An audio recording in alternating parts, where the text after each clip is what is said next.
அஸ்ஸலாமு அலைக்கும். எல்லாரும் நல்லா இருக்கீங்களா? இன்னைக்கான டியூஸ்டே லஞ்ச் பாக்ஸ் மெனு என்னன்னு பார்க்கலாங்களா? இன்னைக்கு வந்து பிரெட் டோஸ்ட் பண்ணியிருக்கேன். அதில் மினி பீசஸாக குட்டீஸ்க்கு கட் பண்ணி வச்சுருக்கேன்.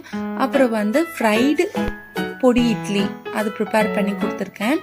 ஃப்ரூட்ஸுக்கு என்னன்னு பார்த்தீங்கன்னா அவகேடோ தான் கொடுத்துருக்கேன். அவகேடோ ஆல்ரெடி நான் ஒரு வீடியோவில் சொல்லியிருப்பேன். அவ்வளோ நல்லது. எவ்வளோக்கு எவ்வளோ நம்ம குட்டீஸ் கொடுக்குறோமோ ரொம்ப ரொம்ப நல்லதுங்க.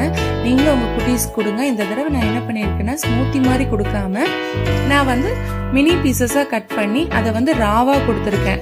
ஹனி மிக்ஸ் பண்ணி கொடுத்துருக்கேன். அதுக்கப்புறம் எப்பவும் போல் ஆல்மண்ட்ஸ் கூட வச்சுருக்கேன். இதுதான் இவங்களோட லஞ்ச் பாக்ஸ் மெனு. ஸ்நாக்ஸுக்கு என்னன்னு பார்த்தீங்கன்னா டிராகன் ஃப்ரூட் கட் பண்ணி வச்சுருக்கேன். இதுதான் இவங்களோட லஞ்ச் அண்ட் ஸ்நாக்ஸ் பாக்ஸ். நிறையா பேர் நம்ம வீடியோஸை பார்க்குறீங்க. கண்டிப்பாக லைக் பண்ணுங்கள், ஷேர் பண்ணுங்கள், சப்ஸ்கிரைப் பண்ணுங்கள். நீங்கள் கொடுக்க ஒவ்வொரு லவ் அண்ட் சப்போர்ட் தான் எனக்கு வந்து மோட்டிவேஷனாக இருக்கும்.